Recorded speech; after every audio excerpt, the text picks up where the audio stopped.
Hello student, myself Ravi Pratap Singh Chauhan और आज आपका एक बार फिर से स्वागत करते हैं आपके अपने चैनल आइडियंस पॉइंट में। आज हम डिस्कस करने वाले हैं बेटा ट्रिगोनोमेट्री का आपका बेटा एक्सरसाइज 8.1 के नेक्स्ट क्वेश्चन।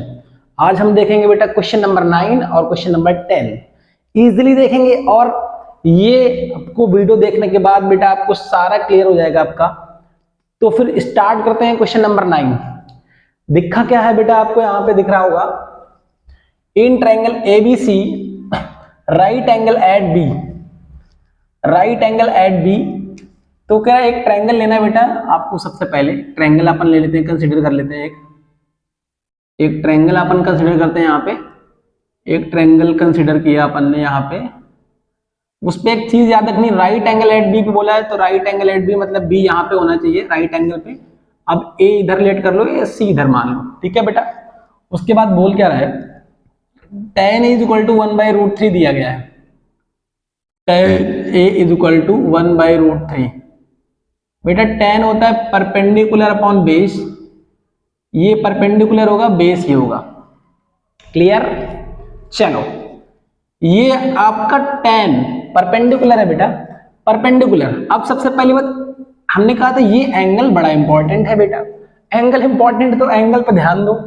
एंगल ए है तो हमने देखा एंगल ए यहाँ पे, और ए की जस्ट अपोजिट वाली बेटा क्या होती है, परपेंडिकुलर होती है। मैंने बताया था जो एंगल आप कंसीडर करते हो उसकी जस्ट अपोजिट वाली बेटा परपेंडिकुलर होती है, तो परपेंडिकुलर होगी ये बेटा। और यहाँ पे परपेंडिकुलर 1 है तो 1 लिख देते हैं। बेस की बात करते हैं बेटा, बेस है √3, यहाँ पे अपन क्या कर देंगे, √3 कर देंगे क्योंकि परपेंडिकुलर ये है, बेस ये हो गया। अपने को हाइपोटेनस निकालनी है तो चलो फाइंड आउट करते हैं हाइपोटेनस। कैसे निकालते हैं हाइपोटेनस बेटा? हाइपोटेनस निकालते हैं बेटा कैसे, पाइथागोरस थ्योरम से। तो फटाक से पाइथागोरस थ्योरम अपन अप्लाई करते हैं। परपेंडिकुलर का स्क्वायर प्लस बेस का स्क्वायर, हाइपोटेनस अपने को निकालनी है। परपेंडिकुलर कितना है 1, 1 का स्क्वायर 1 होता है बेटा। बेस का स्क्वायर √3 का स्क्वायर आप करोगे, आप √3 का स्क्वायर साइड में कर देते हैं, स्क्वायर से रूट कैंसिल आउट हो जाएगा। कितना बचेगा बेटा? 3 बचता है। कितना बचेगा बेटा? 3 बचेगा। तो अब देखते हैं यदि 3 बचेगा तो यहाँ पे 3 लिख देंगे, 3 1 हो जाएगा बेटा 4। ये स्क्वायर इधर आएगा जब इक्वल के तो रूट में बन जाएगा, कन्वर्ट हो जाएगा। और हाइपोटेनस आ जाएगा बेटा 2। कितना आ जाएगा बेटा? 2। हाइपोटेनस आपको मिल गया। चलो अब जो जो क्वेश्चन में पूछा गया है वो फाइंड आउट कर लेंगे फटाफट। देखते हैं क्या क्या पूछा गया है। फर्स्ट क्वेश्चन है sign A cos C, cos A sign सी। तो सबसे पहले तो अपने को इनकी वैल्यू फाइंड आउट करनी पड़ेगी बेटा। तो चलो पहले वैल्यू निकालते हैं बेटा। साइन ए की वैल्यू निकाल लेते हैं। कॉस ए अपने को जरूरत पड़ेगी, और क्या कॉस सी की भी जरूरत पड़ेगी अपने को, और साइन सी की भी जरूरत पड़ेगी बेटा। ये सारी वैल्यू की जरूरत पड़ने वाली, तो इनको पहले आप फाइंड आउट कर लेते हैं फटाफट। तो चलो sine A, sine is equal to होता है क्या, परपेंडिकुलर अपॉन हाइपोटेनस होता है। सबसे पहली बात हमने कहा था एंगल बहुत ध्यान से देखना है। एंगल ए है तो एंगल ए के फॉर्म में देखें, एंगल ए के फॉर्म में परपेंडिकुलर यहाँ पे ये होगा, हाइपोटेनस ये होगा बेटा। 1/2 आ गया। कॉस होता है बेटा बेस अपॉन हाइपोटेनस, कॉस होता है बेस अपॉन हाइपोटेनस। ए के रेस्पेक्ट में बेस आपका √3 होगा बेटा, हाइपोटेनस बेटा कितना होगा 2 ही रहेगा। अब आ जाओ साइन सी में बेटा। साइन सी में थोड़ा देखें, सॉरी कॉस सी में आ जाओ। कॉस सी क्या होगा, बेस अपॉन हाइपोटेनस ही होगा, बट सी के रेस्पेक्ट में परपेंडिकुलर क्या बनेगा वो जरूर ध्यान देना है बेटा। ठीक है, सी के रेस्पेक्ट में परपेंडिकुलर क्या बनेगा वो बेटा ध्यान देना है। मैंने कहा था ना इनसे बच के रहना है।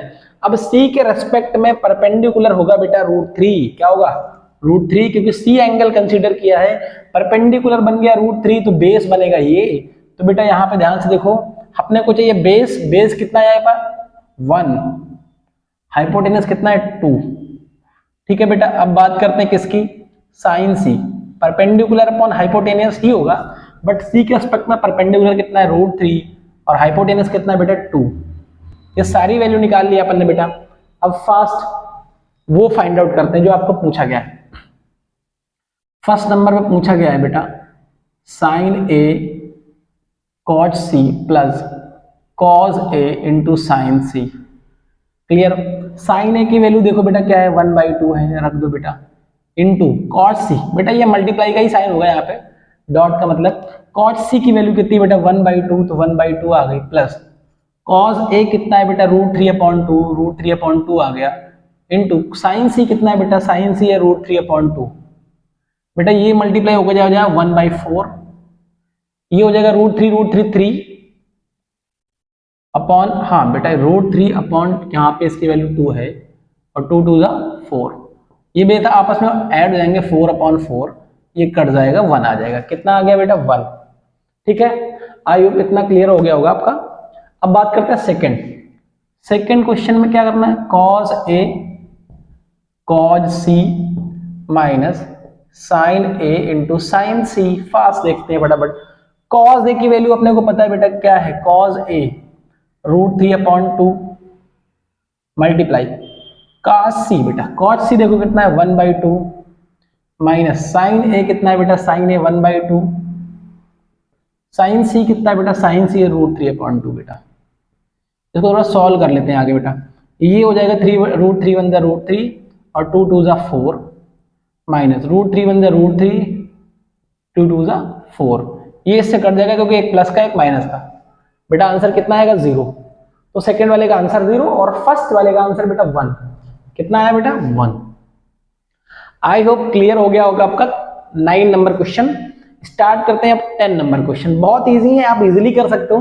10 नंबर क्वेश्चन देखिए बेटा क्या बोल रहा है, in triangle PQR right angle at Q, हमने कहा था जो राइट एंगल होगा वो बड़ा ध्यान देना है ना, क्योंकि वो मेंशन करता है खुद कि राइट एंगल कौन सा देगा वो, तो वो आपको चीज याद रखनी है। वो कह रहा है राइट एंगल एट Q, तो एक राइट एंगल ट्रायंगल बना लेते हैं, चलो राइट एंगल ट्रायंगल बनाया, राइट एंगल Q पे, तो Q यहाँ पे रहेगा क्योंकि 90 यहीं पे बनता है, इसने बोला है राइट एंगल एट Q। अब PQR है तो P इधर मान लो, Q इधर मान लो, कोई दिक्कत नहीं, P इधर मान लो, Q इधर आपने ले लिया बन गया PQ, हाँ सॉरी R बेटा, क्योंकि Q अपन इधर कंसीडर कर चुके हैं राइट एंगल पे, PQR।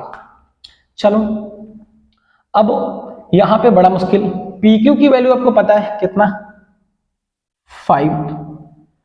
5 सेंटीमीटर, हमें इसकी तो वैल्यू पता है, बट ना तो ये पता है QR और ना ही PR पता है, बट एक रिलेशन दिया है किस पे, PR और जो आपका PR और QR का एक रिलेशन है 25।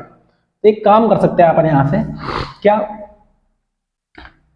लिखा है PR plus QR is equal to 25, ठीक है।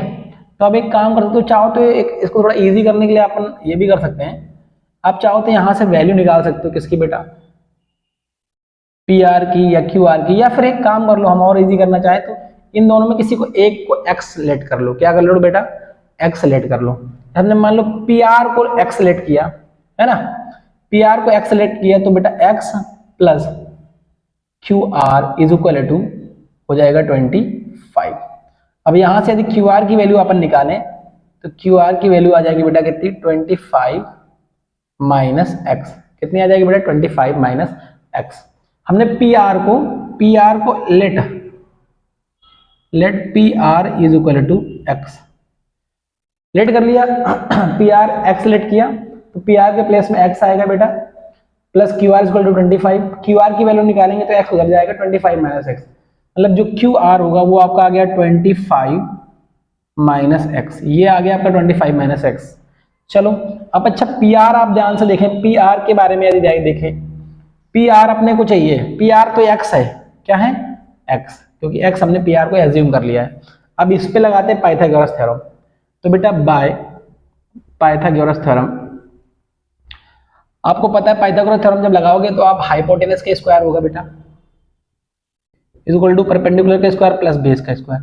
हाइपोटेनस कितना है PR मतलब x का स्क्वायर हो जाएगा बेटा, परपेंडिकुलर कितना है, अभी के टाइम में परपेंडिकुलर यही मान लेते हैं, फिर जो एंगल बात करेगा उस पर बात पे ध्यान देंगे।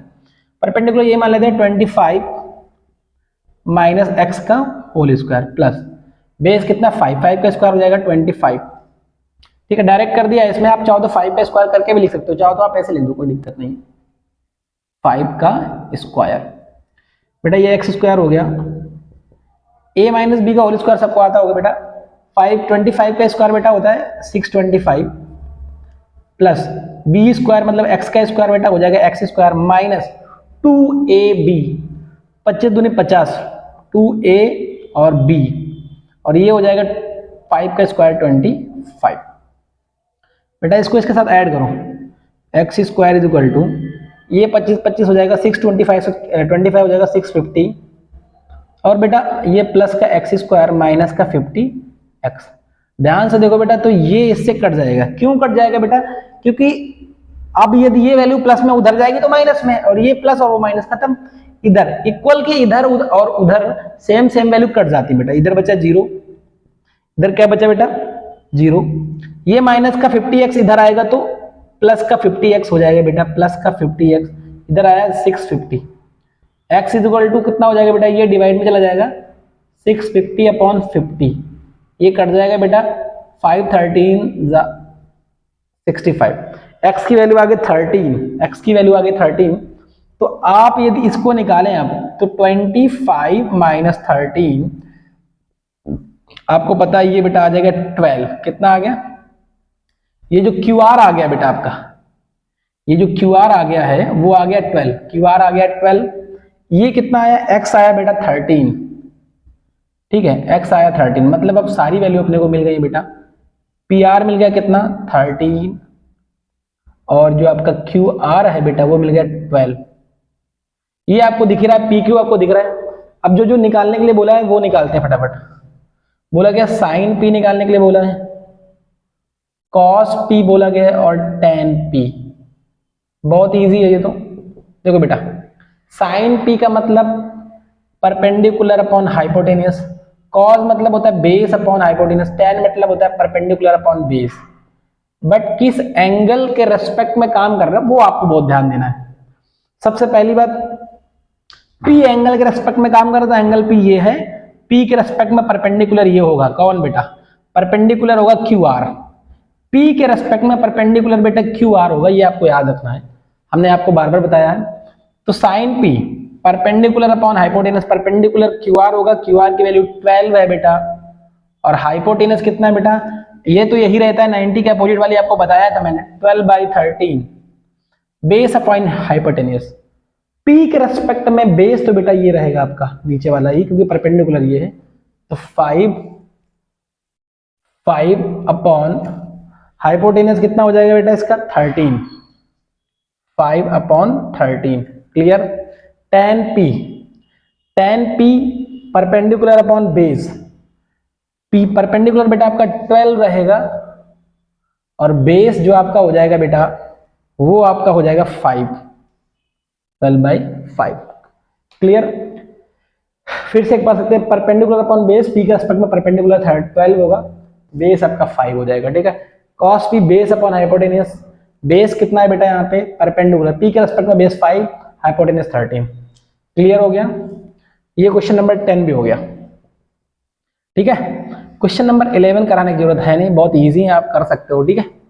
ये आपकी पहली एक्सरसाइज पूरी कंप्लीट हो गई। क्वेश्चन नंबर 11 क्वेश्चन है ट्रू फॉल्स बताने हैं, तो आपको उनके बेसिस पे इजीली सॉल्व कर सकते हो। यदि आपने कॉन्सेप्ट देखे होंगे तो सारे सॉल्व कर सकते हो, और जिन बच्चों ने कॉन्सेप्ट नहीं देखे हैं वो कॉन्सेप्ट देख ले जाके, हमने 3 से 4 पार्टों में कॉन्सेप्ट बताए हैं, उसकी प्लेलिस्ट बनी हुई है प्रॉपर। वो कॉन्सेप्ट पढ़ने के बाद ये जो आपके 11 नंबर का क्वेश्चन है वो आप इजीली कर सकते हो, ठीक है बेटा। ये पहली एक्सरसाइज आप मैंने कंप्लीट कर दी है, तो जो बच्चों को चैनल में चीजें पसंद आ रही है वो चैनल को सब्सक्राइब जरूर करें, बेल आइकन प्रेस कर लें, जिससे आने वाली वीडियो को दिखते रहे। Thank you all of you.